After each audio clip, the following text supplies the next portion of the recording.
Statistics Unit 6, Lesson 2, Modeling with Other Functions.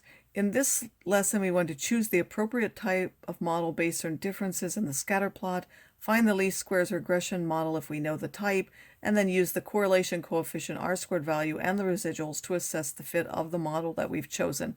So besides linear models, we can also fit quadratic, cubic, exponential, logarithmic, square root, and other nonlinear models to the data. How do we choose what type of model? Well, first of all, the scatter plot may give you an idea. If you see something that looks like it's a straight line, it would be linear. If you see something curved like this, it might be a parabola. An exponential might be going like this. You might also have some idea that it's exponential from based on what it is. It also might be exponential if it's going this way.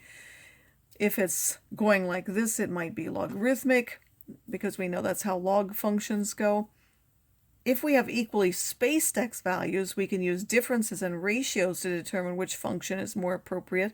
Of course, with real-life data, we usually can't expect our differences or ratios to be exactly the same, so we would choose the one that's most closely constant by looking at the largest ratio or difference and put it over the smallest, and then select which one is closest to 1. So we're going to look at either having constant differences or ratios. When we have the evenly spaced variable, so most of the time it's x, except for the square root, the y's would have to be evenly spaced. So if the x's are evenly spaced and there's the constant first differences in the y's, that would be linear, constant second differences in the y's, quadratic, exponential constant ratios, and the square root, the y's would be constant, then we would want square root constant differences in the square roots. For the most part, as I said, even though that can be used, and we did it that way in Algebra 1. Usually the x values are not equally spaced, so we would look at several models to determine which best approximates the data. Calculators often give a value called the coefficient of determination, which is r-squared. That represents the proportion of the variation in y that's explained by x. The closer that r-squared is to 1, the better the model approximates the data. It's really only appropriate for linear models, but it's still used to look at different models. R-squared should be used with subject area knowledge and common sense. Sometimes the model with the largest r-squared value makes less sense than a model with a smaller r-squared. In this case, the real-world sense of it should dominate over the one with the largest r-squared. Simpler models like linear, exponential, logarithmic, and square root with fewer parameters are preferred over more complex models like quadratic, cubic, and so on, which have more parameters. For polynomial models, the value of r-squared will always increase as we add more variables, so a quadratic will always have a larger r-squared than a linear, unless it fits a line perfectly. A cubic will always have a larger r-squared than a quadratic, and so on. In fact, if you have n observations, if you could fit an n minus first degree polynomial with n parameters and it will fit perfectly no matter what, it would give you an r-squared, but that may not be the actual relationship. And also we could add more variables and r-squared will be made larger. We're not really going to look at that. We're only going to look at 2. So the reasonable procedure is to use a scatter plot and then either differences in ratios if you have them or if they're appropriate, and then r-squared and your subject matter and knowledge or common sense to come up with a small group of possible models. Then you're going to fit the model or models and then use a residual plots and look for a random scatter that shows that the fit model explained most of the variation in the data. So you would go to Stat Calc and you would choose the different options and fit them. At RegEQ, especially when you're basically decided which model you want, you could specify the y variable that you want each of the equations to be stored in, or you could go back once you've chosen your model and pick that one.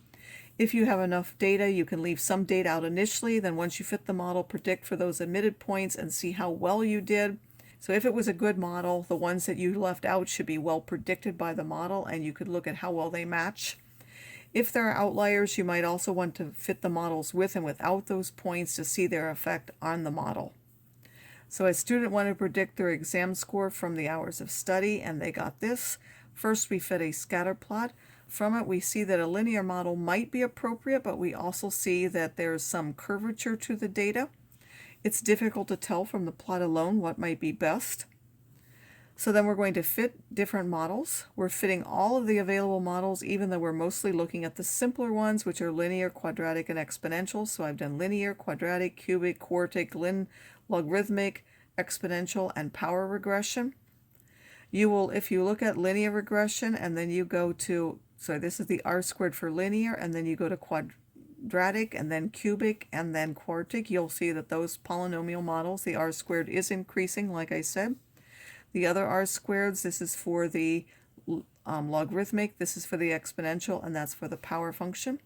The polynomial models have the largest r squared values, with the value increasing, as I said, as we add the degree of the polynomial. If we consider these two now for further study, you might look at the residual plots now for those to decide what to do. So I did a residual plot for the linear and I did a residual plot for the quadratic. Both of those seem to be relatively randomly scattered.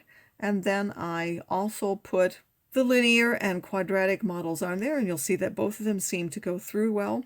And now, if you look though at the fitted model, you'll see that the quadratic model in this case doesn't really make sense, because this is the number of hours you studied. So if you study more hours, this goes up, but if you study less hours, the test score also goes up and your grade goes up, which doesn't really make sense. For the linear model, as you study fewer hours, the score continues to go down. So that would be our final model, that y hat would be that, and we would take our coefficients from the linear model, and that would be our final predicted model.